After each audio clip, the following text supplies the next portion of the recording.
Middle east में एक बार फिर सूरत हाल इंतहाई कशीदा हो गई है। काफ़ी तनाव बढ़ गया है। अमेरिका ने ईरान पर ताज़ा एयर स्ट्राइक्स किए हैं, जबकि ईरान ने सख्त रद्द-ए-अमल देने की वार्निंग दी है।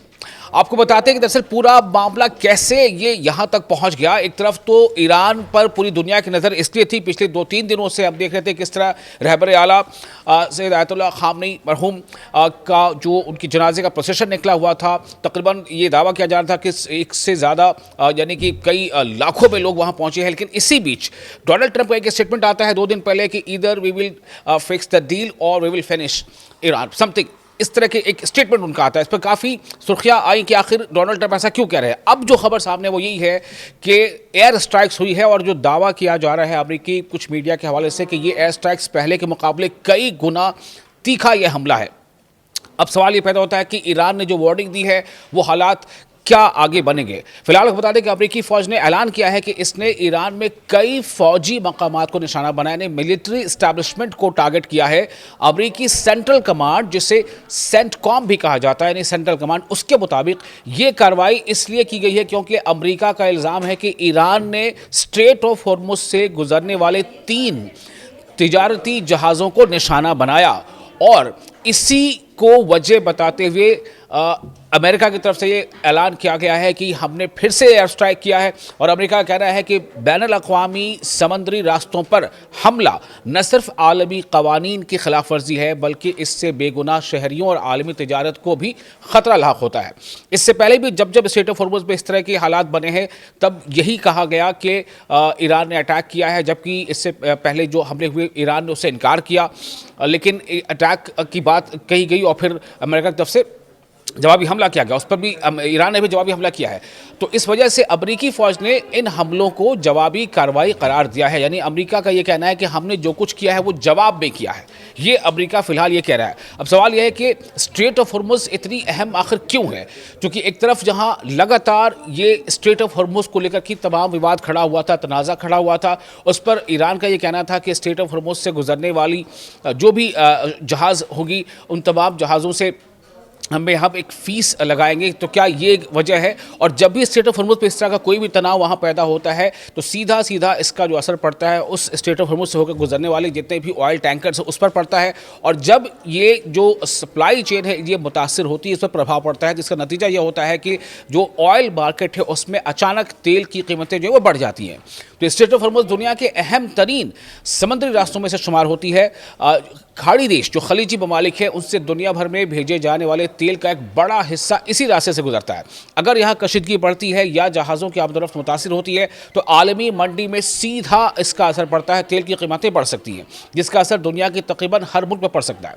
तो अमेरिकी हुकाम जो भी फिलहाल उनके हवाले से जो खबर सामने आ रही है उसके मुताबिक इस बार के हमलों में जो अमेरिका ने किया है, एक तो ये कि अमेरिका ये कह रहा है कि हमने जवाबी हमला किया है, तो इस हमले में ईरान के फ़िज़ाई दिफाई निज़ाम यानी जो डिफेंस का जो पूरा इंफ्रास्ट्रक्चर है ईरान का, एयर डिफेंस, उसे और साथ ही साथ anti ship cruise missile, drone launching sites और दीगर फौजी तनसीबात यानी मिलिट्री इस्टेब्लिशमेंट्स को निशाना बनाया गया है। अगरचे हमलों की पूरी तफसील अभी सामने नहीं आ पाई है, हम आपको और आगे वीडियो में इस बारे में अपडेट देंगे कि कहाँ कहाँ नुकसान हुआ है और ईरान का अब रद्द-ए-अमल क्या है, ईरान क्या करने जा रहा है, क्या ईरान भी इसी शिद्दत के साथ जवाबी हमला करेगा। लेकिन सबसे अहम बात यहाँ पे है कि ईरानी मीडिया के मुताबिक, जो ईरान के मीडिया से रिपोर्ट सामने आ रही है उसके मुताबिक जो सदर्न ईरान है यानी दक्षिणी ईरान, तो उसके मुख्तलिफ इलाकों में जिनमें कश्म जजीरा शामिल है, सेरेक शामिल है और बंदर अब्बास शामिल है, वहाँ कई धमाकों की आवाज़ें सुनी गई हैं। ये ईरानी मीडिया के हवाले से खबर है। अब तक किसी जानी नुकसान की सरकारी तौर पर इसकी अभी तस्दीक नहीं हुई है, इसे पुष्टि नहीं की गई है कि हाँ किसी के जान नुकसान हुआ हो। लेकिन अमेरिकी मीडिया का जो इसके बारे में जो खबर आ रही है वो ख़ास तौर पर जो एक्सियोस की रिपोर्ट है उसके मुताबिक इस बार के हमले तकरीबन 4 से 5 गुना ज़्यादा शदीद थे। जैसा मैंने पहले भी आपको बताया कि अमेरिका का यानी सेंटकॉम का, सेंट्रल कमांड का जो ये इस बारे में खुलासा वो ये है कि इस बार हमने काफ़ी शदीद हमले किए हैं। लेकिन जो शुरुआती जानकारी आई है उसके मुताबिक किसी शहरी इलाके में ये हमले नहीं हुए हैं और इसका नतीजा ये है कि फ़िलहाल इसके बारे में कैजुअल्टी के बारे में कुछ खास रिपोर्ट ना तो अमेरिकी रिपोर्ट मीडिया के हवाले से है ना ईरानी मीडिया के हवाले से है, लेकिन हाँ तनाव ज़बरदस्त बढ़ गया है। अगर इनका मुआवजा तकरीबन 1.5 हफ्ते पहले होने वाले अमरीकी हमलों से किया जाए तो कई ऐसी मीडिया रिपोर्ट्स हैं, इंटरनेशनल एजेंसीज की भी रिपोर्ट है, उसके मुताबिक बाज़ अमरीकी हुकाम ने इन कार्रवाइयों को ईरान के लिए एक तरह से सज़ा के तौर पर करार दिया है कि आपने जैसा करा अब उसको आप भुगतो। इस तरह के नैरेटिव बताया गया है।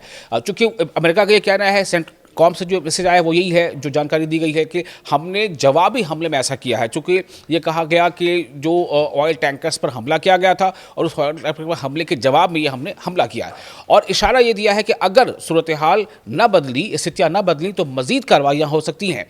तो दूसरी जानिब ईरान ने अमरीकी हमलों की शदीद मजम्मत की है, इसको कंडेम किया है, और ईरानी एक्सटर्नल अफेयर्स मिनिस्ट्री का कहना है कि अमरीका ने दोनों मुल्कों के दरमियान गुज़िश्ता माह होने वाले 60 रोज़ा जंग बंदी यानी सीज़ फायर का जो अग्रीमेंट था या जो MOU साइन हुआ था, मेमोरेंडम ऑफ अंडरस्टैंडिंग, उसकी खिलाफ वर्जी की है।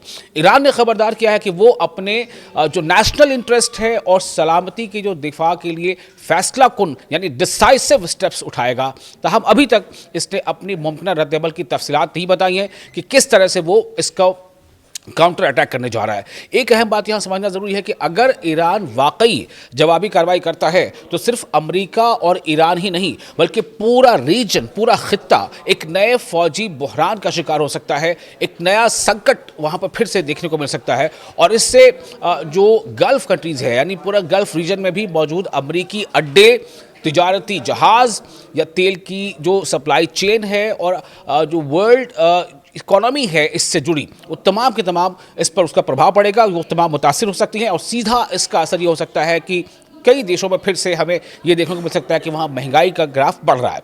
ये तमाम जो पेशरफ्त है वो ऐसे वक्त में हो रही है जब अमेरिकी सदर डोनाल्ड ट्रंप तुर्की में नाटो का जो एक वहाँ इजलास होने जा रहा है उसमें शरीक है, नाटो देशों के कॉन्फ्रेंस पे, जहां उन्होंने तुर्की के जो प्रेसिडेंट हैं रेसेप तैयब एर्दोगान, उनसे भी मुलाकात की। और इससे जाहिर होता है कि इस स्टैंड ऑफ पर, इस बहरान पर आलमी रहनुमा भी गहरी नज़र रखे हुए हैं।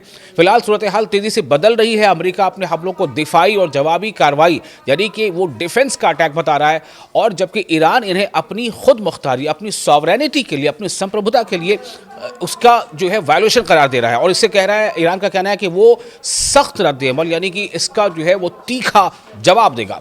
अब सबसे बड़ा सवाल यही है कि क्या ये कशीदगी, ये तनाव लिमिटेड रहेगी या फिर मिडिल ईस्ट एक नए और बड़े फौजी तसादुम की तरफ बढ़ रहा है। आने वाले चंद घंटे या चंद दिनों में इस हालात देखना होगा कि किस तरह से ये तेज़ी से तब्दील होते हैं। आपको ये वीडियो कैसा लगा, आप इसके बारे में अपनी राय हमें कमेंट बॉक्स में शेयर कर सकते हैं, और वीडियो अच्छा लगा हो तो इसको लाइक और शेयर ज़रूर करें।